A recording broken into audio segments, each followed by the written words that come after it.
Boa noite a todos, sejam muito bem-vindos para a Live 2 Python. E todos conseguem me ouvir bem?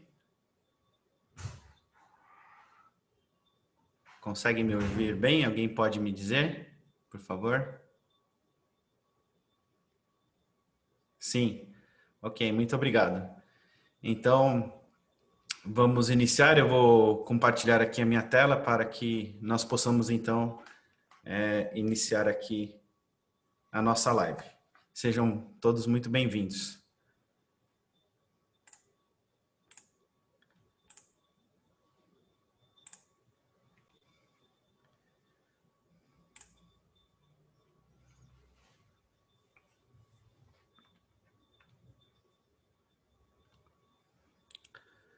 Então, essa é a agenda de hoje da nossa live sobre Python, que é uma linguagem de programação. Então, rapidamente eu faço aqui uma apresentação da minha formação e da minha experiência. Nós vamos falar sobre Python aplicado para a ciência de dados. Vamos falar sobre como coletar, transformar, visualizar e também tomar decisões com base nos dados, utilizando Python. Vamos fazer uma manipulação de dados, visualização de dados. Utilizamos aqui algumas métricas matemáticas e de estatística.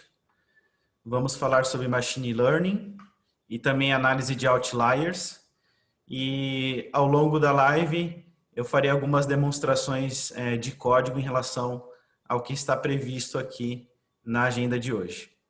Alguém tem alguma dúvida? Gostaria de fazer alguma pergunta? Vamos seguir então. Então aqui um pouco da minha formação acadêmica. Eu sou economista, tenho um triplo mestrado acadêmico estrito sensu no Mackenzie, Universidade Presbiteriana Mackenzie, em Educação, Arte e História da Cultura. E rapidamente eu irei mencionar aqui as minhas formações mais recentes. E caso vocês queiram mais informações, vocês podem acessar o meu perfil no LinkedIn ou na plataforma do CNPq para visualizar meu currículo Lattes, para verificar a minha carreira acadêmica. Eu tenho alguns trabalhos acadêmicos, alguns artigos científicos também. No LinkedIn vocês me encontram digitando Ricardo Celas, com S, de sapo, e aí vocês podem ter mais detalhes lá. Atualmente eu estudo Ciência da Computação na BYU Idaho, que fica em Rexburg, Idaho, nos Estados Unidos. Também no ano passado eu terminei nesta universidade, que também é da BYU, uma pós-graduação em álgebra, finanças e habilidades. Também fiz curso de negócios, administração de negócios na Ensign College, que é uma organização, uma escola que fica em Salt Lake City, em Utah. E pela Harvard Business School, eu tenho uma especialização em economia, estatística e matemática.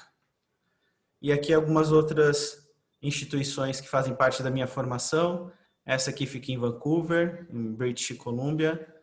Essa aqui nos Estados Unidos. E tem algumas especializações que eu fiz pela FGV, IBMEC e pelo INSPER também. Então essa é um pouco da minha formação acadêmica. Aqui as empresas que eu já trabalhei e que eu trabalho atualmente. Atualmente eu trabalho nesta organização, o Latter-day Saints. Eu sou gerente de controle, né, de sistemas e auditoria de sistemas, e trabalho também como DevOps e como cientista de dados. Participei de alguns projetos de transformação digital na Laurent International University, na Croton, que se tornou Cogna logo em seguida. Na Croton, um projeto mais recente, eu participei da construção de um modelo estatístico com o objetivo de retenção e fidelização dos clientes, e ele gera um score dizendo qual que é a probabilidade dos alunos se rematricularem no semestre seguinte, e ele também gera vários touch points de negócio gatilhos para todos os departamentos da empresa, para que possam fidelizar e reter os clientes. Também trabalhei no projeto de transformação digital na Laureate International University, desenvolvendo também em SQL alguns modelos para acompanhamento de margem, de volume, por região, por nível de curso, né, graduação, pós e assim por diante. Então, só citando aqui alguns projetos, e essas são as empresas que fazem parte da minha carreira profissional corporativa e também acadêmica. Quando nós falamos em Python, né, o que é importante saber, né, para utilizar o Python, né? Então, Python é uma linguagem de programação bastante utilizada em ciência de dados e então é necessário um conhecimento básico de matemática até os conceitos de álgebra, também noções aí de estatística, né, estatística descritiva, modelos de regressão e assim por diante. E também um básico, né, das bibliotecas NumPy e Pandas, é muito importante para a utilização plena do Python. NumPy e Pandas é uma das bibliotecas mais utilizadas em ciência de dados atualmente. E alguns materiais que a gente vai utilizar hoje aqui, como o Anaconda 3. O Anaconda 3 é uma plataforma utilizada para ciência de dados. Nós vamos utilizar o Jupyter Notebook para escrever o código, né?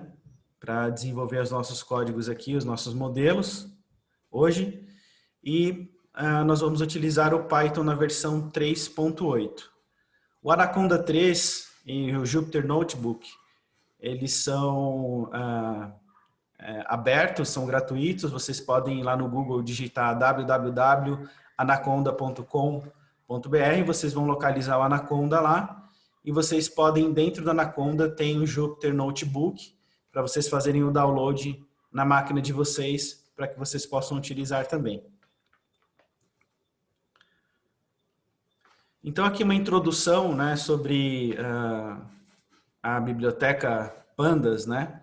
Por que Pandas, né? Porque ela é uma biblioteca que permite fazer limpeza, preparação e análise de dados rapidamente, né? E também é fácil de usar para fazer visualização de dados e também machine learning, né? E como o Pandas funciona, né? Ela foi construída, né, em cima do NumPy, o que por sua vez facilita o trabalho com arrays e matrizes, né, que são chamadas de séries e de data frames no Pandas. Então a gente vai utilizar uma das bibliotecas que nós vamos utilizar hoje aqui nesta live, é a biblioteca Pandas. E sobre indexação no Pandas, né? Indexação é um índice, né? Uma lista de inteiros ou nomes que você pode utilizar para identificar linhas ou colunas. E estas são pelo menos duas formas de indexar no Pandas, né? Utilizando o Pandas. Então, o par de colchetes, como vocês estão vendo aqui, né?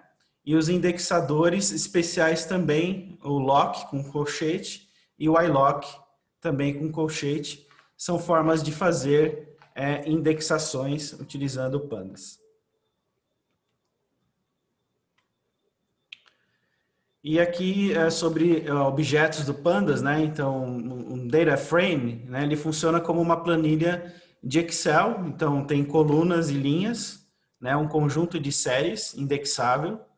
E séries é uma linha ou uma coluna indexada, né? Então, só para mencionar aqui o objeto que também a gente vai utilizar com o Pandas aqui, o Data Frame. E aqui alguns operadores de comparação que a gente pode utilizar com o Python, né? Então, o operador aqui, 2 iguais, né? O que ele faz? Se os valores em ambos os lados forem iguais, né?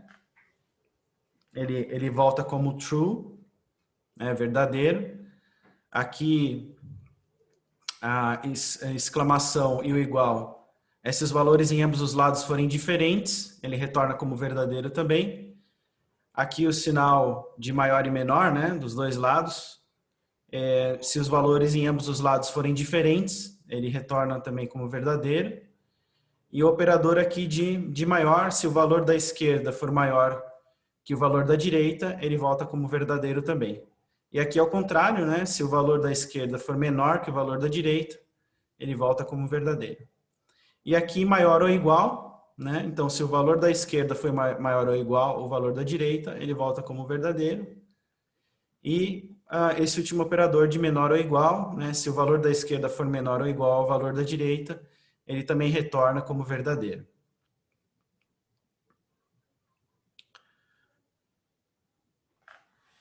Então, antes da gente falar aqui de machine learning, né? Eu vou fazer uma demonstração aqui de códigos, então. Nós vamos fazer aqui no Jupyter a manipulação de dados, né? Importando dados da biblioteca e classe, né? Deixa eu só trocar de tela aqui para que a gente possa trabalhar aqui com o Jupyter. Então, aqui nós estamos no Jupyter, né, como eu havia mencionado. Então, aqui a gente consegue fazer uma série de coisas. Uma delas é a manipulação de dados, né, importando as bibliotecas e classes. Então, não sei se todos estão familiarizados com o Jupyter, mas aqui a gente não ajuda, a gente tem a documentação do Pandas, do NumPy, Python, CPy, né? Matplotlib também e o SymPy, né? Então vocês podem baixar aqui, fazer o download para conhecer, né, melhor os comandos, a linguagem. Importante aqui no Jupyter, né, que ele esteja sempre com a informação aqui de code, né, para que a gente possa começar a escrever o nosso código. E também a gente pode inserir aqui, para organizar melhor, quando a gente está escrevendo o código, o que a gente está fazendo, né? Para a gente não esquecer. Então, vem aqui em Cell Type, e clica aqui em Markdown, né? Então, aqui eu vou escrever o que a gente vai fazer agora. Então, a gente vai fazer a manipulação de dados.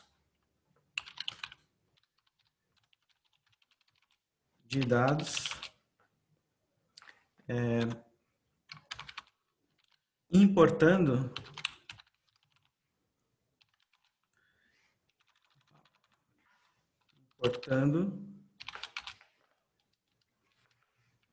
as bibliotecas classes. E aqui eu clico em Run, ele já vai abrir a linha para que eu possa começar a escrever o código. Então, primeiro vamos importar as bibliotecas. Então, import NumPy as np, import pandas as pd,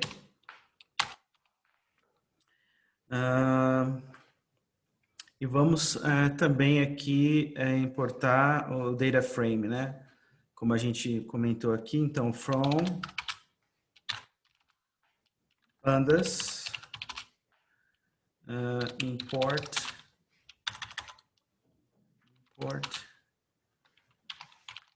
series data frame. Servem aqui que para ficar correto o código, né? O D tem que ser maiúsculo e o F também. Então vamos colocar aqui um run para ele buscar importar essas bibliotecas para que a gente possa continuar. Então agora a gente vai fazer o que? A gente vai fazer a criação de dados utilizando o NP Arrange, né? Vamos criar os dados para que a gente possa fazer a manipulação. Então vamos criar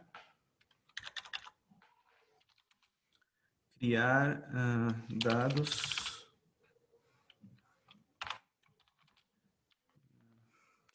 Aqui, ó, NumPy, arrange.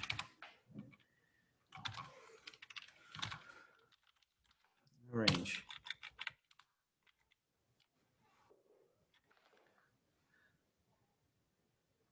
Vamos colocar aqui como valor. Então, run, e vamos começar a escrever. Então, eu vou chamar esse objeto de dados NumPy arrange. E aí nós vamos criar os nossos dados, né? Então vejam que, por exemplo, se eu colocar aqui 8, ele vai criar para mim 8 dados, né? E deixa eu dar aqui um run. E aí como que eu visualizo esses dados, né? Eu criei o objeto, então agora eu só digito aqui dados, e aí eu consigo ver o array, né? Os dados que ele criou aqui, os 8 dados, né? Então vamos ver. Run. Olha lá, ele criou 8 dados, né? 1, 2, 3, 4, 5, 6, 7, 8, conforme a gente colocou aqui. Agora a gente vai mudar um pouquinho essa estrutura aqui desses dados, utilizando uma outra função chamada reshape, utilizando também, chamando aqui o NumPy, reshape. Então eu vou querer, por exemplo, vou chamar aqui então 4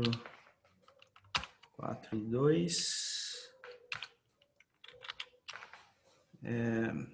Vamos ver como que vai ficar aqui o nosso array, né? Então, vejam que aqui 4, eu estou colocando 4 linhas e estou pedindo para ele criar 2 colunas, tá? Acho que é até interessante aqui a gente explicar o que eu estou fazendo para seguir o passo a passo aqui, para ficar claro aí para todo mundo, né?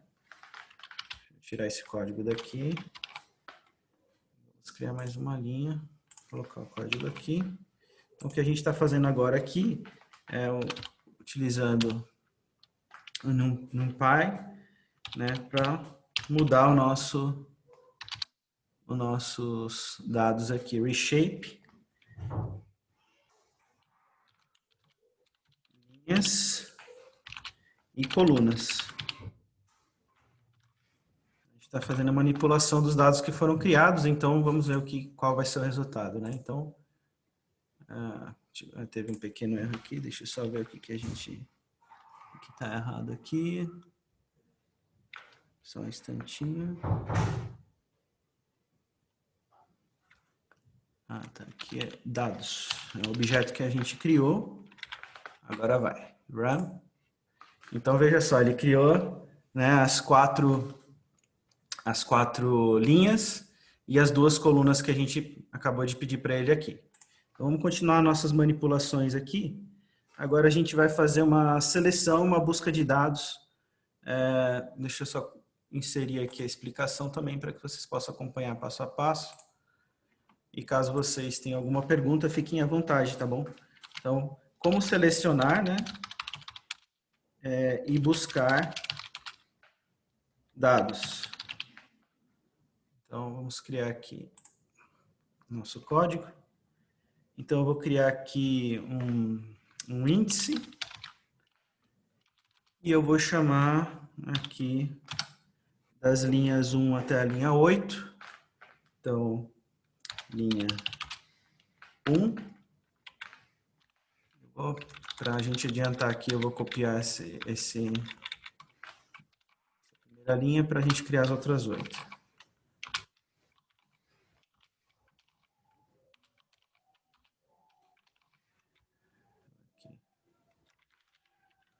2, 3, 4, 5,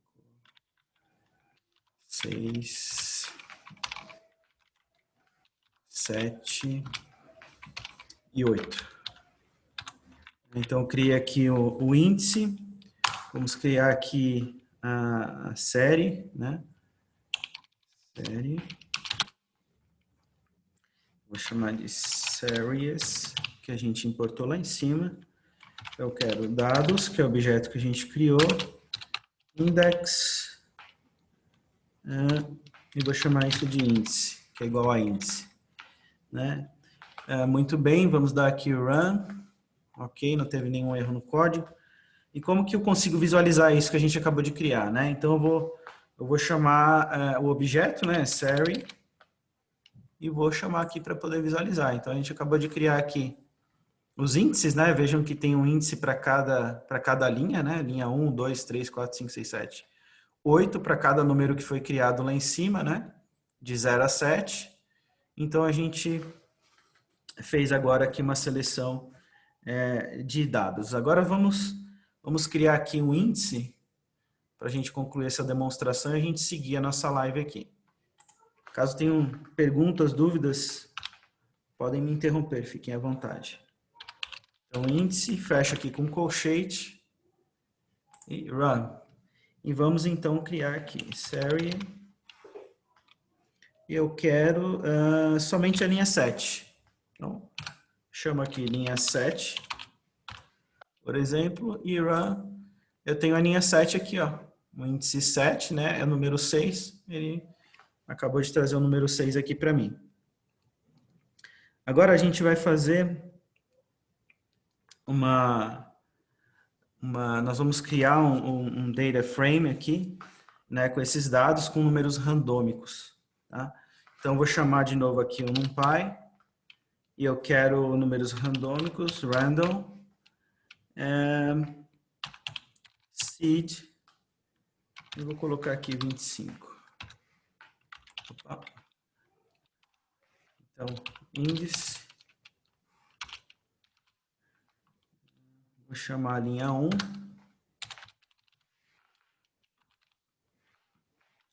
Eu quero da linha 1 até a linha 6, por exemplo. Então, vamos fazer uma cópia aqui do que a gente já fez para ganhar tempo.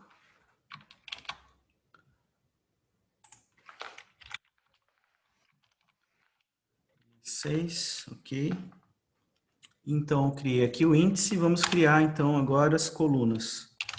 Colunas igual colchete. E eu quero da coluna 1 a coluna 6. Então, eu vou só copiar aqui e mudar só a palavra de 1 a 6. Já está certinho aqui. Vou dar só o nome dentro do colchete para colunas.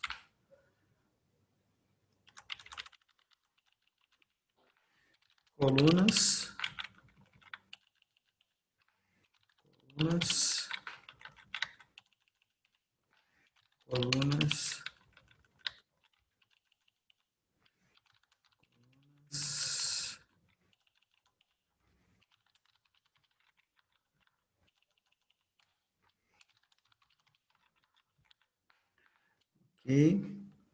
E agora a gente vai criar o nosso data frame, eu vou chamar ele de df, igual a data frame. Abro aqui o parênteses, vou chamar o NumPy novamente, random, ponto rand, vou colocar aqui 36, eu já vou explicar isso já. Ponto reshape,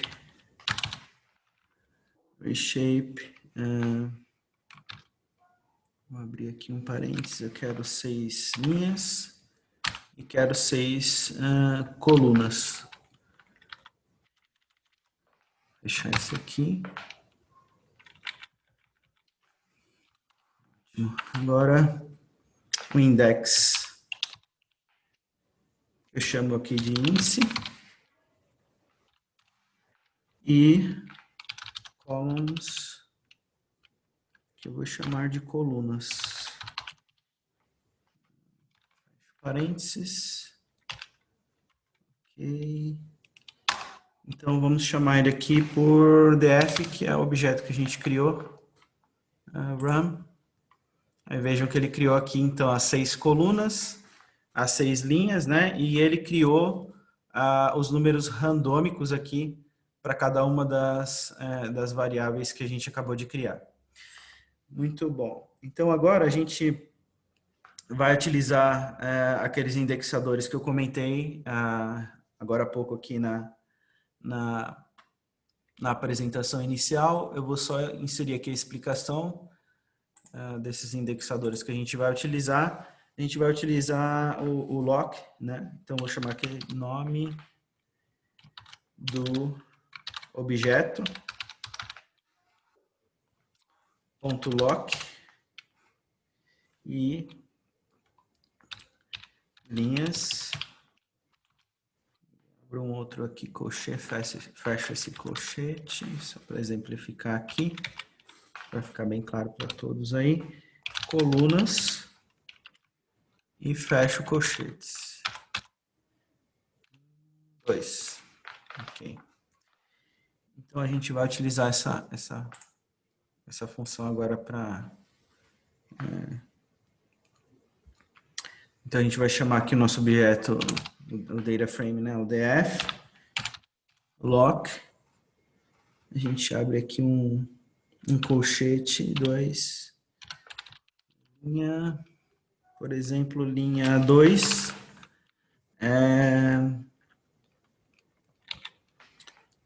vírgula, linha 4. Só colocar aqui os parênteses para não dar erro na hora de demonstrar. A gente tem uma vírgula aqui. Eu vou chamar a coluna 3, eu quero a coluna 3.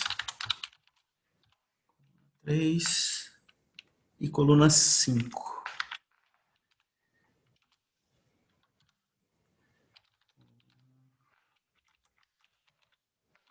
5, por exemplo. Então a gente tem aqui então que a gente... Deixa eu só ver o que aconteceu. Só um instante.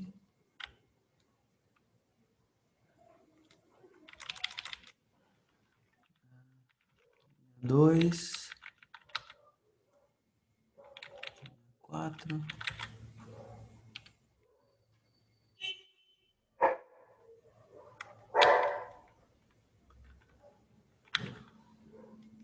Só mais um instantinho.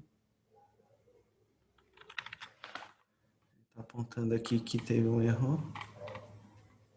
Deixa eu só reescrever. Então df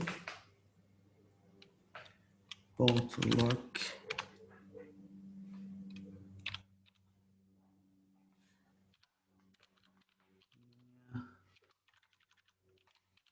linha 2.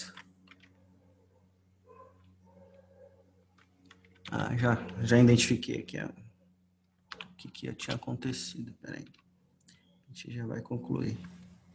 E linha 4. Ok.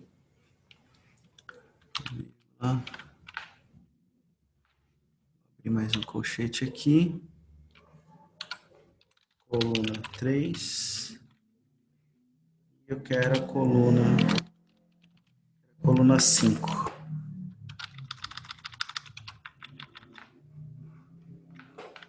Vamos ver.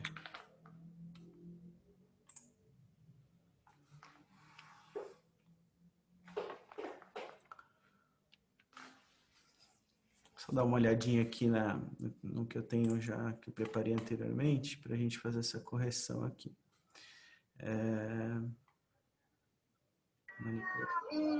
Delas, acho que as colunas, está nomeado colunas, você colocou coluna. Eu fiz esse exercício anteriormente, agora sim, foi isso mesmo. Deixa eu só fechar aqui em cima, um instantinho. Vai ficar aparecendo aqui. Pronto.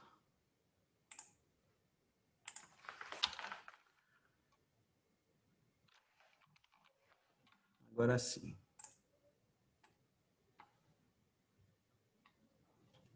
Eu pus colunas aqui, então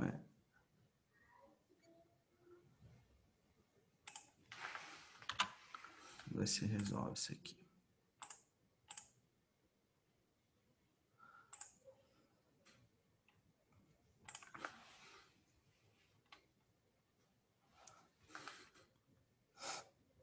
Então eu estou trazendo aqui o que eu já tinha deixado pronto, tá? Alguma falha, pode ser alguma conexão aqui também. Então ele traz aqui, ó, pra gente, né? Ele traz a coluna 3 e 5 que eu pedi aqui, e ele traz a linha 2 e 4, né? Que a gente também acabou de chamar, né? Então agora como que a gente faz, por exemplo, fatiamento de dados, né? Vamos lá para a gente continuar, deixa eu só eliminar esse aqui. Vamos fazer agora o fatiamento de dados, tá? Então eu chamo aqui de série.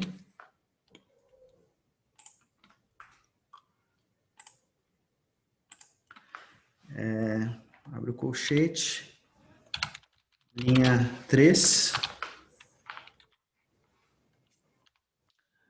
E eu quero a linha 7.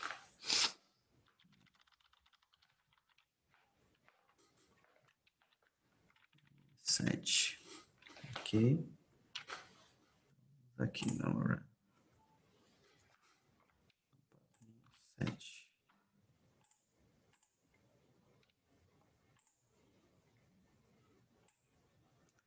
Um bugzinho aqui mesmo. Deixa eu só ver como ficou lá.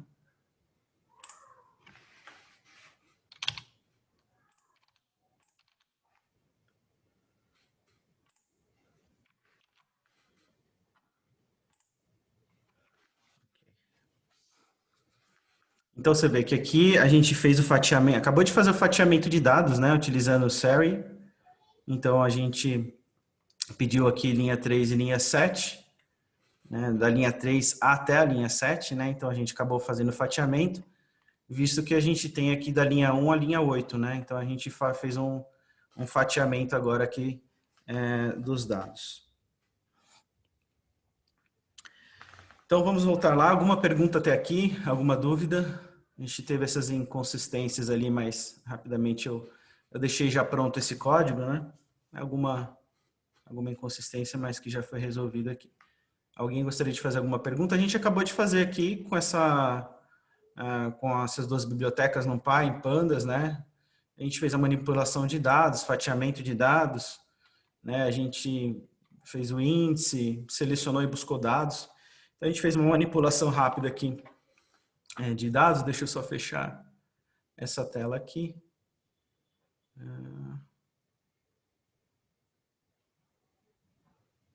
Só um instantinho. Right, ok. Vou fechar aqui que a gente já utilizou. Fechar essa aqui que a gente não está utilizando. E vamos voltar lá então. A gente estava falando de Machine Learning.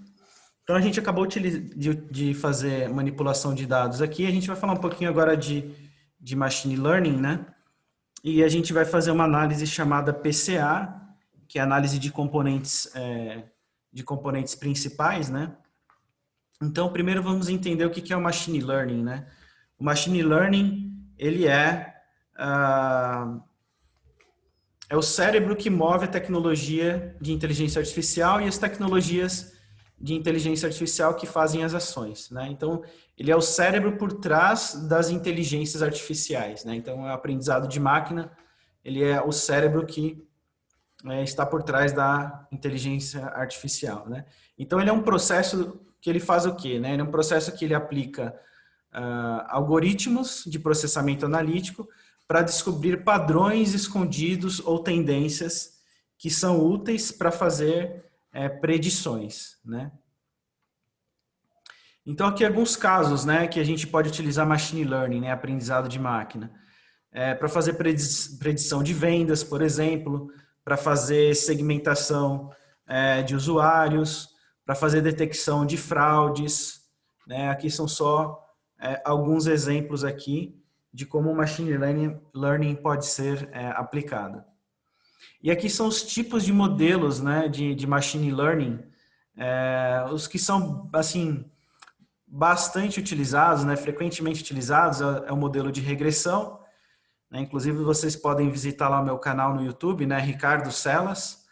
Tem a primeira live que eu utilizei machine learning para fazer projeção, a predição do PIB, né, do Produto Interno Bruto Brasileiro, do último trimestre de 2020. Então, eu utilizei esse algoritmo lá, vocês podem assistir, o vídeo está disponível. Tem as redes neurais, que também é muito utilizado, Bayesianos,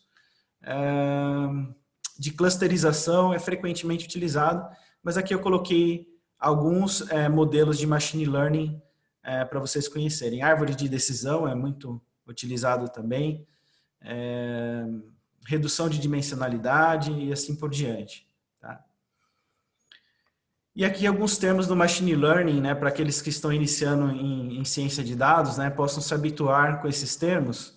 Então, quando a gente fala em machine learning de future, né, é um sinônimo de variável, colunas, atributos e campos. Né? Então, sempre que ouvir essa palavrinha em inglês aí, significa isso. Também é muito utilizada a palavra instância. Né? O que é uma instância? É o sinônimo de uma linha, de uma observação, de um dado, ou valor, ou um caso, né? Então, é utilizado bastante esse termo instância. E target é o sinônimo de predito e variável dependente, né? Então, sempre que eu ouvir target em machine learning, significa isso. E o que é dado, né? Também em machine learning, dado é um sinônimo de um preditor e um conjunto de variáveis preditivas. Quando alguém falar em machine learning de dado, significa isso. Não se preocupem em decorar todos os termos aqui relacionados a machine learning, aqueles que estão iniciando em ciência de dados, né? Com o tempo, tudo isso fica bem claro. Em machine learning, a gente também fala do conjunto de teste de treinamento, né? Então, a gente usa uma amostragem randômica, por exemplo, para gerar amostras, e depois nós dividimos os dados entre um conjunto de teste e conjunto de treino. Né? Então, normalmente, a gente usa 2/3 dos dados como conjunto de treino, né? Então, a gente usa isso para treinar o modelo, e 1/3 desses dados, né, nós usamos como conjunto de teste. O conjunto de teste, a gente vai fazer o quê? A gente vai usar esse 1/3 para poder testar o modelo e ver como ele performa, né? Como ele está performando. Então, é muito importante o conjunto de testes para validar o modelo, né? E quando a gente fala de machine learning também, a gente tem o aprendizado de máquina supervisionado e o aprendizado de máquina não supervisionado. Né? Então, por exemplo, o machine learning supervisionado, só para dar um exemplo aqui, quando você recebe um e-mail na sua caixa, né, lá de e-mail, e você seleciona algumas mensagens e joga para sua caixa de spam, por exemplo. Você seleciona algumas mensagens como spam e o que acontece? Com o tempo, a sua caixa de e-mail ela vai ficando esperta. Então, automaticamente, ao longo do tempo, a sua caixa de e-mail já vai pegar alguns e-mails que chegaram ali e vai classificar ele como spam. Então, quando a gente está falando, por exemplo, desse modelo que eu acabei de mencionar, é um modelo de machine learning supervisionado. Né? E o que é um modelo de machine learning não supervisionado? Por exemplo, eu quero vender a minha casa, mas eu não sei exatamente qual é o valor que eu devo, por qual valor eu devo vender a minha casa. Então, o que eu faço? Eu vou no bairro onde eu moro, observo casas semelhantes à minha casa. Por exemplo, se a minha casa tem 3 quartos, eu observo casas que têm 3 quartos. Se tem 2 vagas na garagem, também olho casas que têm 2 vagas na garagem. E eu verifico o valor dessas casas, então eu consigo saber, puxa, eu consigo então cobrar pela venda da minha casa um determinado valor. Então, esse é um modelo de machine learning não supervisionado. Né? Então, a gente tem esses 2 tipos de modelo quando a gente fala de machine learning. Aqui, análise de fatores é muito importante saber, não está exatamente ligado a machine learning, né? Mas ele é um método de regressão, né? É um método para explorar conjunto de dados e encontrar explicação para o comportamento dos dados. Né? Então, quando a gente fala de fatores, né, o conhecimento são fatores conhecidos como variáveis latentes, né, que são variáveis que são importantes, mas são inferidas e não diretamente observadas. Né? Então, é importante para poder identificar aí essas variáveis. A gente vai fazer aqui uma uma análise, uma demonstração de código também sobre isso.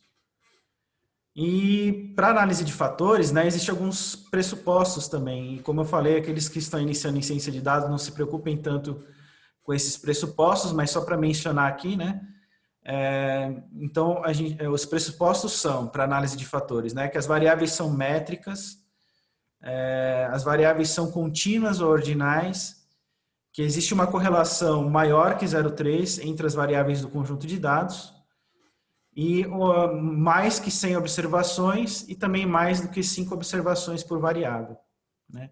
E também o pressuposto de que a amostra ela é homogênea, né?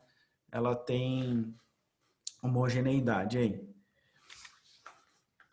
Então, a gente vai fazer aqui rapidamente, então, antes da gente partir para a última demonstração de código, a gente vai fazer uma análise de componentes principais, né, que aqui utilizando o Jupyter novamente. E por fim, a gente vai ter um último modelo aqui, e eu vou falar sobre o conjunto dos dados íris, tá? A gente já vai usar ele, né? Então, quando a gente fala aqui do conjunto de dados íris, por exemplo, né, a gente está falando de flores íris, né, de grupos. Então, a gente tem a setosa, a versicolor e a virgínica, né? E dados numéricos que a gente tem a respeito delas, né, quais são as variáveis de predição, os atributos são o comprimento da cepa, né, guardem bem esse nome em inglês aqui, que na demonstração de código vai aparecer, a largura da cepa, o comprimento da pétala e a largura da pétala, né? Então, com isso, a gente consegue desenvolver alguns modelos de machine learning utilizando esse conjunto de dados íris, tá bom? Então, a gente vai agora para a demonstração de códigos. A gente vai fazer uma análise de componentes principais chamada PCA.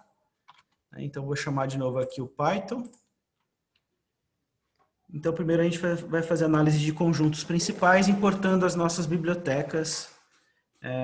Então, eu coloco aqui import pandas as pd, import. A gente vai utilizar agora a Seaborn, outra biblioteca, chamar de SNS.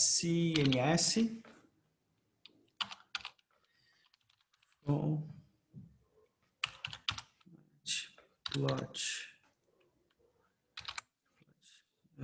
lib import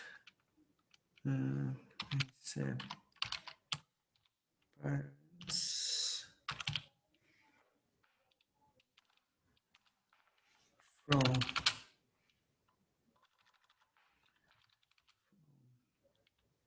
scikit-learn, a gente vai utilizar também.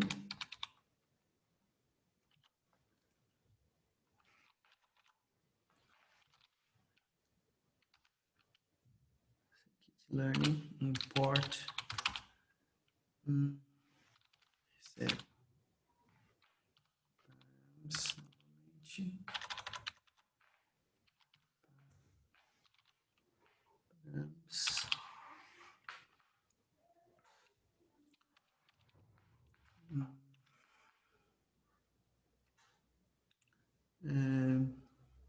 e agora a gente coloca novamente from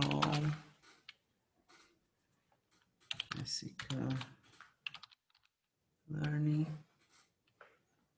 Vamos chamar também agora o decomposition. Eu vou explicar mais para frente aqui, tá bom? Nos resultados, o que a gente está fazendo aqui. Vamos fazer o PCA, chamar ele, que é análise de componentes principais. Eu preciso chamar mais coisas aqui. Chamar o matplot lib 9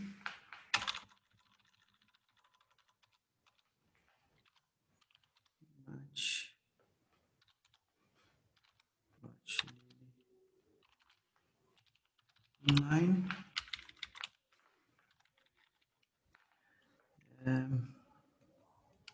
RC.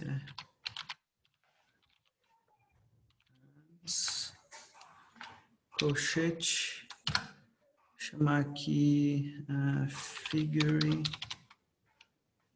Ponto. Fig size. Ok. 5. Quero 4.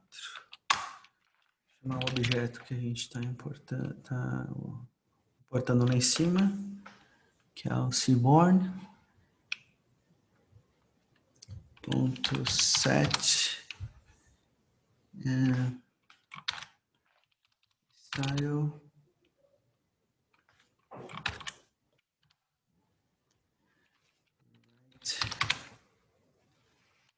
Grid.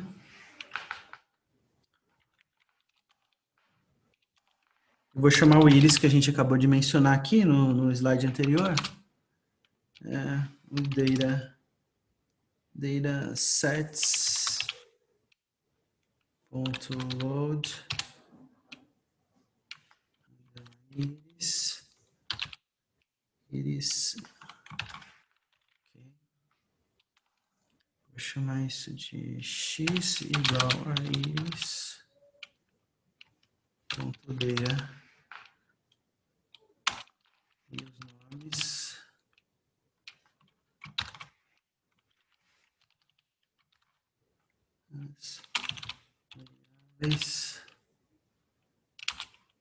Íris.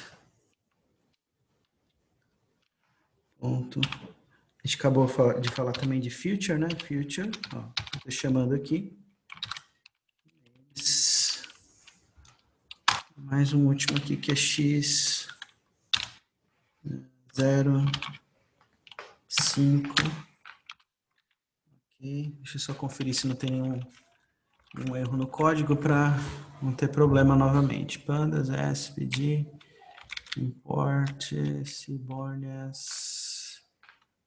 from matplotlib, import rc-params, from scikit-learning, import rc-params. Aqui já tem um erro, mas esse não, datasets. Datasets. Datasets from scikit-learning dot decomposition. Ok. Inline. Separance. Ok. Grid iris, dataset, load iris. Ok. Ok. Vamos lá. Vamos rodar ele aqui para ver o array.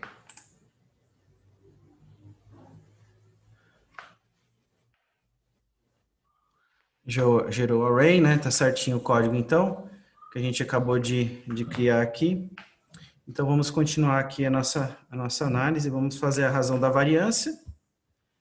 Agora, eu chamo aqui PCA igual ao PCA, parênteses, e eu vou chamar o íris PCA,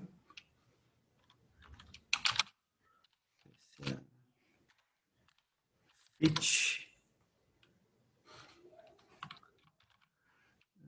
transform, vou chamar aqui de x. O x é o objeto que a gente tem aqui, né? Por isso que eu estou colocando para transformar. E vou colocar aqui PCA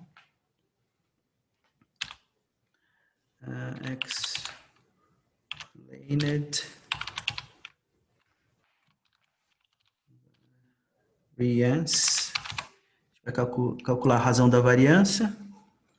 E Rachel run. Temos algum erro aqui. Vamos ver o que aconteceu. Iris PCA trans. Aqui. O erro está aqui. transform. Agora vai. Opa, mais algum erro. Transform x, x, planed, variance, Rachel. Ah, faltou mais um underline aqui, ó. Pronto, chegamos. Conseguimos gerar aqui, então, a razão da variância, né? Então, a gente pode observar, por exemplo, né, que esses dois grupos de dados aqui representam mais de 97% de todo o nosso banco de dados aqui, né? Então, a gente, o elemento 1 e o elemento 2, né? Então, vamos fazer agora o seguinte, vamos fazer a variação cumulativa para verificar se está ok, né? Variação cumulativa tem que dar igual a 1. Explained variance Rachel underline ponto sum. Ó, vejam que é muito parecido com o Excel, né? Igual, na verdade. A gente está fazendo uma soma aqui, né? Para verificar. Então, é igual no Excel, é sum, o comando é igual do Excel quando você vai fazer a soma, por exemplo. Tá bom? Run. Olha lá, então, calculamos aqui a variância cumulativa, que foi igual a 1, que a soma desses valores todos aqui tem que ser igual a 1, então tá direitinho.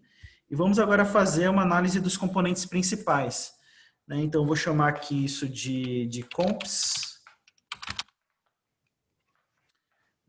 PD, chamar o data frame.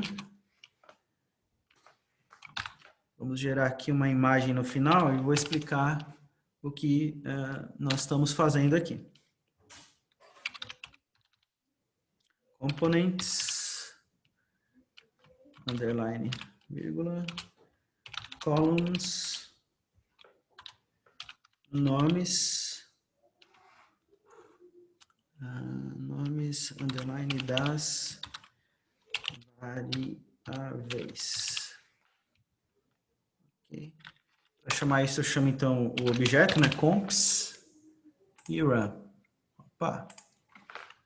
Comps, data frame,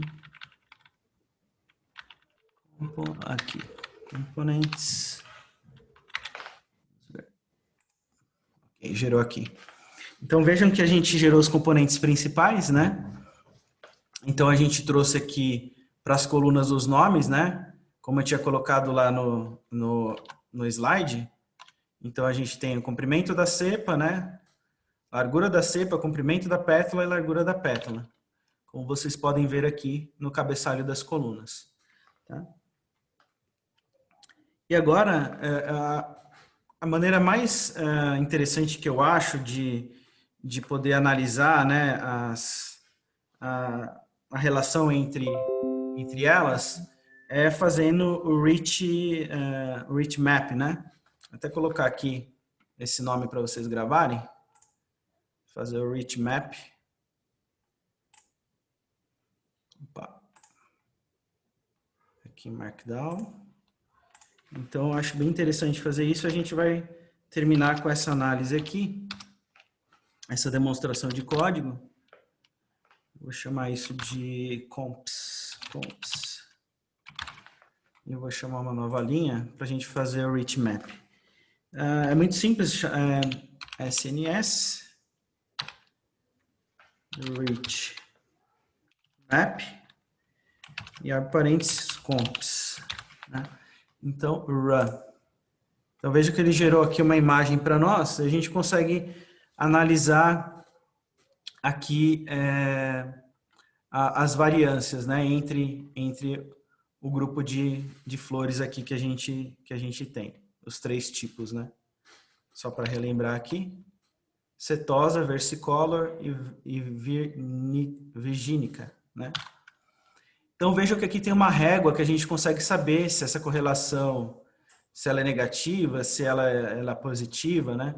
Então, aqui é pelas cores mais escuras ou mais claras, né? Então, os 2 principais elementos que representam mais de 97% dos nossos dados é o elemento 1 e o elemento 2, né? Então, a gente pode ver, por exemplo, aqui, para o comprimento da cepa, né? ela tem uma correlação positiva, né, fracamente positiva, aqui relativamente positiva, aqui fracamente negativa, está por aqui, e aqui um pouco, na verdade, aqui um pouco mais negativa, aqui um pouco menos, né? Então, eu acho interessante o Rich Map, porque pelas cores a gente consegue identificar. Aqui no elemento 2, né, a gente tem a cor mais escura, né, em relação, por exemplo, aqui ao comprimento da cepa, né? Então, o elemento 2 tem uma correlação fortemente negativa, né, com os outros tipos aqui de flores que a gente mencionou, em relação ao comprimento da cepa. Aqui positivo, aqui praticamente quase neutro, e aqui uma correlação positiva, né? Então, eu acho bem interessante esse formato de análise, né, usando o Rich Map, para a gente colocar, verificar as relações entre os dados que a gente está trabalhando aqui. Vamos voltar aqui para a apresentação, então.